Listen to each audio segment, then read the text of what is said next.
안녕하세요. 토익 스피킹 강사 김민정입니다. 오늘은 토익 스피킹 시험을 준비를 하려고 하는 학생들, 그리고 현재 토익 스피킹 시험을 준비를 하고 있는 학생들 모두에게 좀 도움이 될 만한 여러 가지 정보들을 좀 엮어서 5강의 전략 강의를 통해서 여러분들에게 많은 정보를 좀 드리려고 하는데요. 우선은 이 시험이 어떤 식으로 진행이 되는지, 그리고 어떤 항목들을 평가를 하고 있는지, 그래서 우리가 어떤 전략을 우리가 세워야지만 좋은 성적을 받을 수 있는지에 대해서 폭넓게 한번 다뤄볼 예정이고요. 특히 이번 1강 같은 경우에는 토익 스피킹 시험을 처음 접하는 학생들이 시험을 시작하기 전에, 공부를 시작하기 전에 한번 보시면 여러 가지 유용한 정보들을 많이 얻어갈 수 있으실 거라고 생각이 돼요. 네, 우선 우리는 이번 1강에서는요, 토익 스피킹 시험은 어떤 시험인지, 그리고 어떤 식으로 구성이 되어 있으며 어떻게 진행이 되는지, 그리고 어떤 것들을 평가를 하는지, 이런 것들에 대해서 한번 안내를 해드릴 거고요. 그리고 마지막으로는 토익 스피킹 시험뿐만이 아니라 우리가 학생들이 오픽 시험에도 굉장히 관심이 많았죠. 그래서 이 두 가지의 시험을 한번 비교를 통해서 우리가 많은 정보를 한번 드려볼까 해요. 우선 첫 번째로 토익 스피킹 시험에 대해서 한번 안내를 드리도록 할게요. 네, 우선 토익 스피킹 시험은 어떤 시험이냐면요. 여러분들이 이미 알고 있듯이 토익 시험 혹은 토플 시험을 주관을 하고 있던 미국 ETS라고 하는 그죠 시험 말하기 그죠 시험 개발 기관에서 이번에는 2006년부터 우리가 스피킹 시험 그리고 라이팅 시험을 처음으로 도입을 시작을 하게 되었어요. 실제로 이런 시험을 도입을 하게 된 이유는 여러분들도 이미 느끼고 있다시피 토익에서 굉장히 좋은 점수를 얻어서 막상 입사를 했지만 외국인을 만났을 때 대화를 한번 제대로 못하는 거예요. 그리고 전화를 받았을 때도 응대를 적절하게 하지 못하는 것들이 굉장히 많이 아쉬웠고 이런 부분들을 조금 더 보완을 할 수 있도록 우리가 스피킹 시험을 한번 보게 되면 아무래도 더 많은 사람들이 스피킹이 훨씬 더 익숙해질 수 있겠다 해서 2006년부터 이 시험이 시작이 되었었던 거고요. 특히 이 시험 같은 경우에는 보편적인 비즈니스 환경에서 영어로 의사소통을 잘 할 수 있는지를 테스트를 한다고 했는데 실제로 이 말을 굉장히 잘 이해를 하셔야 되는 게요. 학생들이 토익 스피킹 시험에서 만점을 받으려면 진짜 미국 사람보다 말을 더 잘해야 되나요? 라고 생각을 하는데 실제로 이 시험 같은 경우에는 네이티브 스피커가 시험을 보는 일은 절대 없을 거예요. 우리 같이 그쵸? 영어를 모국어로 쓰지 않는 한국 사람이라든가 혹은 일본 사람이라든가 혹은 동남아 사람이라든가 혹은 남미에 있는 사람들도 결국에는 우리가 비즈니스를 같이 하려면 우리가 스페니쉬를 배우기는 너무 늦었다는 거죠. 우리가 중국어도 잘하고 일본어를 동시에 잘하기도 굉장히 힘들기도 하고요. 그래서 이런 사람들이 함께 우리가 업무를 할 때는 어쩔 수 없이 모두 영어를 쓰게 되는데 이런 상황에서 얼마나 이 사람이 의사소통을 잘 할 수 있는가. 따라서 이 시험에서 높은 점수를 받기 위해서는요. 복잡한 문법이라든지 혹은 어려운 단어를 쓰는 것도 물론 상관은 없어요. 대신 틀리지 않고 쓸 수 있어야 되고 근데 반면에 아주 쉬운 단어 그리고 아주 간결한 문장만 가지고도 내가 포인트를 정확하게 전달을 했을 때 마찬가지로 만점을 받을 수 있다는 거 꼭 한번 기억을 하시면 훨씬 더 쉽게 그리고 빠르게 이 시험에서 좋은 점수를 획득을 하실 수가 있을 거예요. 마지막으로 그럼 이 시험을 어떻게 우리가 칠 수 있는지 그죠? 시험을 보는 방법에 대해서도 학생들이 굉장히 많이 궁금해 하는데요. 네, 일단은 뭐 ETS 그죠? 인증센터에서 비치된 컴퓨터를 이용해서 답변을 녹음한다. 이것보다는 막상 학생들이 이제 고사장을 딱 들어가게 되면 각자 컴퓨터 앞에 앉게 될 거예요. 그리고 헤드셋 하나를 장착을 하신 다음에 우리는 문제를 화면으로 보는 경우도 있을 거고 그리고 헤드셋에서 듣는 경우도 있을 거예요. 그렇게 문제를 듣고 혹은 본 다음에 답변 시간이 시작이 됐을 땐 헤드셋에 장착되어 있는 마이크를 통해서 답변을 녹음을 하게 되면 그 녹음은 자연스럽게 이게 파일로 만들어져서 이걸 미국으로 보내서 미국에 있는 채점자가 이 답안들을 채점을 하게 된다는 거죠. 그래서 이런 식으로 시험이 진행이 되기 때문에 학생들은 가서 그냥 바로 기다리시면 고사장에서 거기 계신 분들이 여러 가지 이제 안내 사항들을 알려드리기 때문에 크게 걱정하실 필요 없고요. 딱 하나 기억을 하셔야 되는 건 고사장 가실 때 신분증 하나만 잘 챙겨서 가시면은 전혀 무리 없이 시험을 무사히 칠 수가 있을 거예요. 네, 넘어가서 이번에는 시험의 구성에 대해서 한번 알려드릴게요. 어떤 식으로 이 시험이 구성이 되어 있는지. 크게 토익 스피킹 같은 경우에는 전체 6개의 파트로 일단 이루어져 있고요. 문제는 총 11문제로 이루어져 있어요. 그래서 파트는 6개인데 문제는 11개죠. 그러다 보니까 어떤 파트는 문제가 하나밖에 없는 경우도 있고 또 어떤 파트는 문제가 2개가 있는 경우도 있고 어떤 파트는 문제가 3개까지도 출제가 될 수가 있다는 거죠. 그리고 또한 모든 문제는 그쵸. 답변 시간은 당연히 있을 수밖에 없겠지만 준비 시간도 있는 경우도 있고 없는 경우도 있고 이런 것들도 잘 한번 따져보셔야 되고 이런 부분들은 우리가 향후에 2강 그리고 3강을 통해서 좀 더 자세하게 한번 안내를 해드리도록 할게요. 네, 넘어가서 시험 진행 방식에 대해서 같이 한번 알아보도록 할게요. 우선은 전체적으로 우리가 6개의 파트가 있다고 했고 그리고 문제는 총 11문제가 있다고 했는데 어떤 식으로 진행이 되는지 간략하게만 한번 짚어보고 넘어갈게요. 우선 첫 번째로 파트 1이라고 했을 때 첫 번째 파트 같은 경우에는 총 문제가 1번 그리고 2번 두 가지 문제가 그렇죠. 두 문제가 출제가 될 거고요. 이 파트의 이름은 Read a text aloud라고 해서 지문 하나를 큰 소리로 읽는 거예요. 근데 그냥 무작정 큰 소리로 읽는다기보다는 주로 이제 우리가 업무를 하게 되면은 뭐 우리가 실제로는 뭐 마트에 가서도 그런 지문을 볼 수 있을 거예요. 지금 어떠어떠한 물건을 세일을 할 거니까 빨리 와서 사가세요. 이런 것도 있을 수 있고 공항에 갔을 때도 마찬가지죠. 지금 게이트가 닫힐 거니까 얼른 와서 네, 탑승을 하세요. 이런 것들이나 혹은 우리가 어떤 강연회를 갔을 때 그 강연자를 소개를 할 수 있는 그런 소개문이라든가 뭐 마지막으로는 우리가 뭐 전화를 받았을 때 전화해서 안내하는 여러 문구들 그죠. 그런 것들을 녹음을 할 때 볼 수 있을 만한 그런 지문들을 하나 보여주고 얼마나 이 학생이 이런 지문들을 잘 읽어낼 수 있는지 그런 것들을 평가를 하는 그런 파트고요. 문제는 일단 화면에는 기본적으로 지문이 하나 보일 거고 그리고 준비 시간을 45초 드린 다음에 답변 시간도 마찬가지로 45초를 드릴 거고요. 걱정하지 않아도 되는 건 지문은 마지막 답변 시간 끝날 때까지 남아 있으니까 뭐 굳이 외우거나 그러실 필요는 전혀 없으시겠죠? 두 번째로 넘어가서 이번에는 2, 그쵸? 그래서 이번에는 3번 문제, 한 문제가 출제될 거고요. Describe a picture 이라고 해서 사진 하나를 보고 내가 사진을 설명을 하는 그런 문제예요. 그래서 당연히 화면에는 사진이 하나 보일 테고 준비 시간 30초를 드린 다음에 이 준비 시간이 끝나고 나면 답변 시간 45초를 드리면 내가 사진에서 봤던 내용들을 여러 가지 그쵸 차례차례 설명을 하시면 되는데요.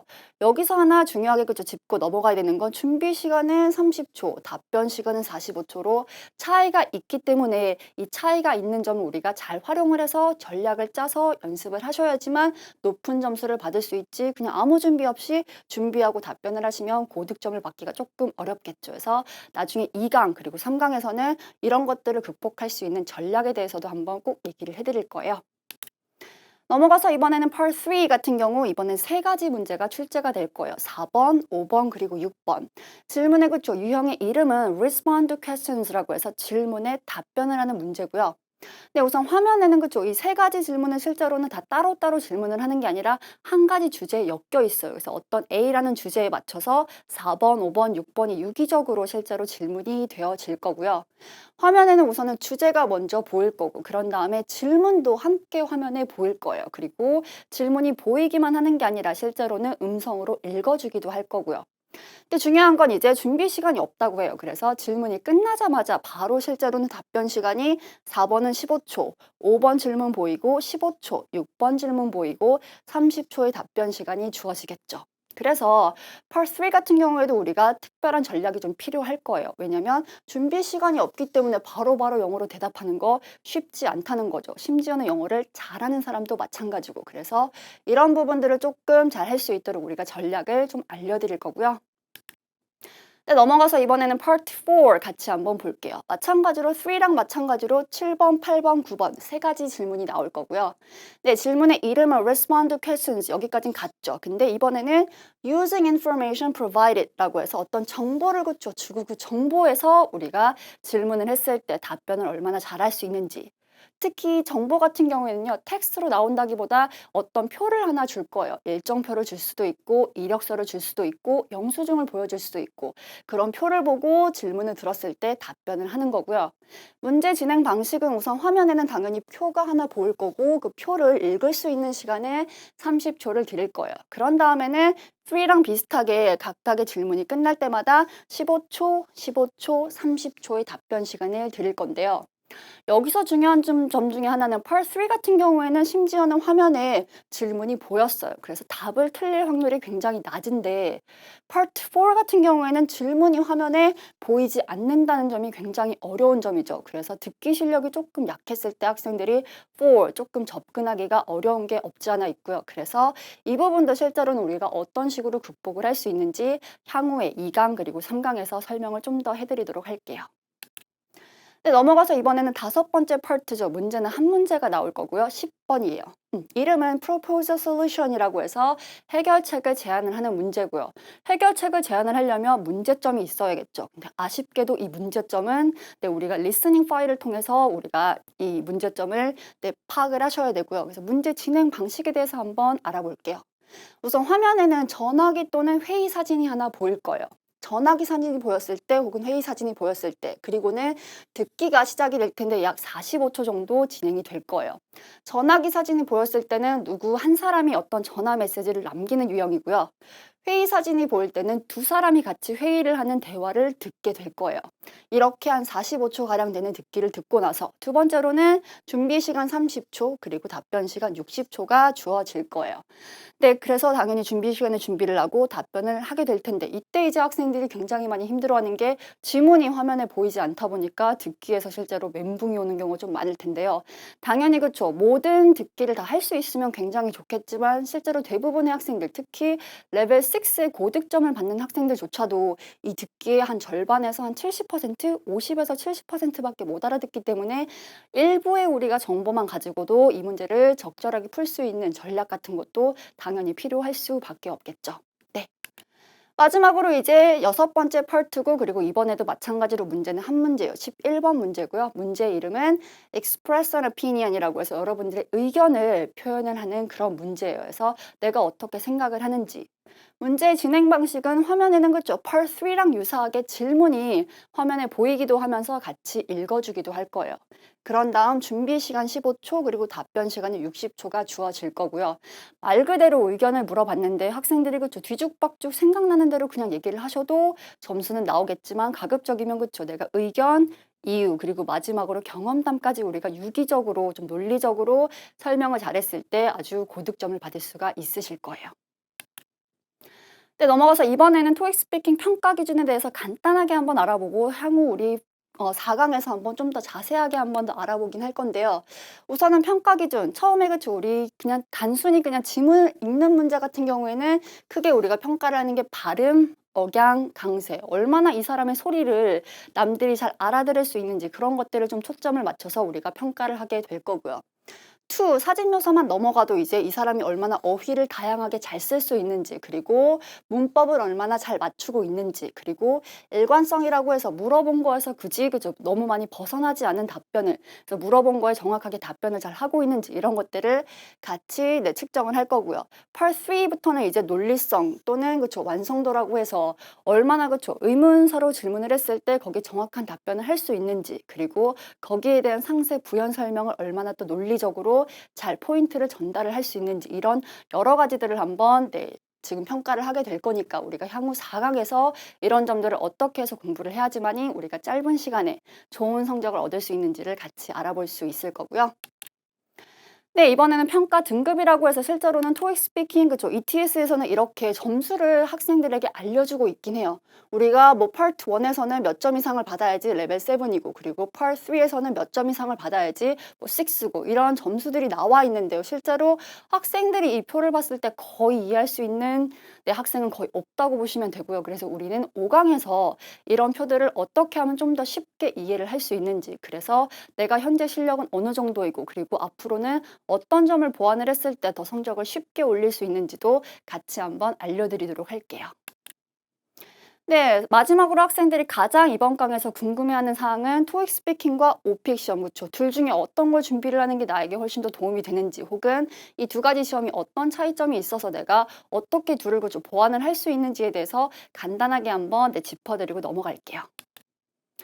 우선 토익 스피킹 그쵸 오픽 시험 시간부터 하나씩 볼까요? 토익 스피킹 같은 경우에는 총 이제 20분이라는 정확한 시간이 그쵸 일단은 나와 있어요. 그래서 20분이라는 시간이 있고 대신 오픽 같은 경우에는 전체 시험 시간은 40분인데요. 실제로 내가 답변을 하는데도 되게 유두리가 있어요. 내가 한 문제를 답변을 하는데 최대 2분까지 가능하고요. 대신 내가 30초 만에 답변할 게 없으면 바로 끝내고 넘어갈 수도 있는 시험이에요. 그래서 어떤 학생들은 40분 중에 20분 치고 집에 가는 사람도 있고 어떤 학생은 마지막 40분까지 다 채우고 가는 사람도 있고. 근데 실제로 인터넷을 보고 그리고 학생들이 많이 물어보는 것 중에 하나가 시간을 오래오래 채울수록 점수가 높냐고 하는데 실제로 그렇지는 않은 것 같아요. 저 같은 경우도 그렇고 제가 아는 선생님 같은 경우도 그렇고 한 20분 만에 실제로 문제를 다 풀고 집에 갔음에도 불구하고 최고점이 나올 수 있었거든요. 그래서 여기도 마찬가지로 영어 실력도 중요하지만 포인트를 잘 잡아서 답변을 하시면은 굳이 그 시간의 그쪽 길이는 답변의 길이는 크게 중요하지 않은 시험인 것 같아요. 네, 두 번째로 문항수를 한번 보면 토익 스피킹은 정확하게 11문제가 정해져 있어요. 변하지 않는다는 거죠.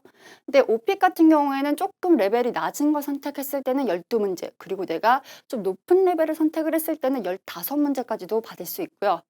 네, 점수 같은 경우에는 토익 스피킹은 레벨과 그리고 점수가 같이 나오고, 네, 지금 오픽 같은 경우에는 크게 novice, intermediate, advanced 해서 실제로는 이렇게도 있고 세부적으로도 또 low, medium, 그쵸, 그다음에 high까지 해서 네, 조금 더 세부적으로 많이 나누어져 있기도 하고요. 특징은 토익 스피킹 같은 경우는 종합적으로 그쵸 말하기 테스트를 하는데 문제가 아무래도 조금 정형화되어 있죠. 특히 준비 시간, 답변 시간까지도 정확하게 이게 좀 측정이 되어 있는데 오픽은 아까도 얘기를 했지만 조금 자유자재로 내가 쓸 수 있는 그런 좀 차이점이 있기도 하고요. 토익 스피킹 같은 경우에 약간 주제가 그래도 조금 더 비즈니스 상황에 맞추어서 실제로 출제가 되는 반면에 오픽 같은 경우는 대부분이 그냥 일상생활에서 이 사람이 얼마나 영어를 잘 구사를 할 수 있는지 그런 일상생활에 관련된 그런 질문들이 훨씬 더 많이 초점이 되어 있고요. 마지막으로 실제로 특이사항이라고 한다면 오픽 같은 경우에는 우선 시작하기 전에 백그라운드 서베이라고 해서 내가 원하는 주제들을 미리 선택하고 내 시험을 응시를 할 수가 있는 그런 좋은 점이 있고 두 번째는 내가 실제로는 실력도 먼저 측정을 하고 내가 나는 중간 정도인 것 같다 하면 중간을 설정을 해서 내가 시험을 볼 수 있고 나는 좀 잘할 것 같다라고 하시면 조금 높은 그쪽 레벨을 내가 먼저 선정을 해서 실제로는 시험을 풀 수 있다는 게 약간 차이점이 될 수가 있겠고요. 실제로 이런 정보들은 학생들이 충분히 인터넷을 통해서 얻을 수 있는 거고 정말 궁금한 건 이런 것들이죠. 토익 스피킹과 오픽의 점수 비교. 실제로 학생들이 그죠 내가 토익 스피킹을 이만큼을 받았는데 오픽을 보면 얼마나 나올까요? 혹은 내가 오픽을 이만큼을 받았는데 토익 스피킹 보면 얼마나 나올까요? 이게 굉장히 궁금할 수밖에 없어요. 왜냐면 두 시험을 동시에 준비하는 사람들은 별로 없기 때문에. 그래서 실제로 이 표 같은 경우에는 토익 스피킹이랑 오픽이 전혀 다른 기관이기 때문에 여기에 대한 점수를 그죠 공유를 하는 경우는 절대 없어요. 근데 제가 이렇게 강의를 하면서 특히 학생들의 실력을 딱 봤을 때 이 정도의 실제로는 연관성이 있더라. 토익 스피킹의 레벨 7 그중에서도 160점 정도 받은 학생은 오픽 시험을 봤을 때 조금만 공부를 하면 충분히 AL 정도 받을 수 있는 것 같고 그리고 토익 스피킹에서 한 150점 받은 학생들 같은 경우에는 조금만 오픽 유형만 좀 익히시면은 IH에서 IM3 정도는 충분히 받을 수 있고 역으로도 마찬가지겠죠. 내가 IM2를 받았다 하시면 토익 스피킹의 유형만 조금 더 다뤄주시면 충분히 140점 이상은 받으실 수 있다는 거니까요. 실제로 이건 제가 경험을 통해서 실제로 봤던 표니까 너무 믿으실 필요는 없겠지만 전반적으로는 크게 틀리지 않은 그런 표가 될 수가 있을 거고요. 마지막으로 그럼 내가 어떤 그죠 스피킹을 공부를 했다 혹은 오픽을 공부를 했을 때 어떤 점을 보완을 하면은 내가 남아있는 그죠 다른 시험을 좀 더 쉽게 준비를 할 수 있는지 실제로는 그죠 전혀 다른 시험이긴 하지만 공통사항이 사실은 더 많은 시험들이었어요.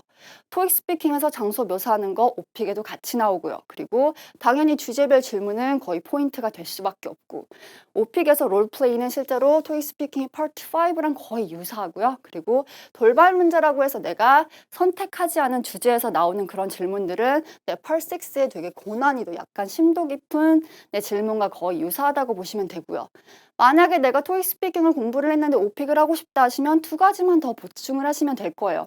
오픽에서는 항상 자기소개를 하셔야 되니까 이 부분 그리고 조금 어려운 부분 레벨이 높은 경우에는 질문을 해야 되는 경우가 있어요. 그래서 질문하는 방법에 대해서 조금 더 연습을 하시면은 오픽 시험 금방 준비할 수 있을 거고 마찬가지로 오픽 시험을 준비했던 학생들도 토익 스피킹을 보고 싶으시면은 파트 1 지문 읽는 것 그리고 파트 4 표 보고 답변하는 부분만 조금 보완을 하시면은 충분히 우리가 어렵지 않게 준비를 할 수 있겠죠. 지금까지 우리 1강에서는 토익 스피킹 시험이 어떤 식으로 진행되고 어떤 시험인지를 알려드렸고요. 그리고 마지막으로 오픽과도 살짝 비교를 해드렸고요. 다음 2강부터는 이제 좀 본격적으로 스피킹의 전략 그리고 평가는 항목에 대해서 우리가 어떻게 대처를 해야 될지에 대해서 한번 강의를 해드리도록 하겠습니다.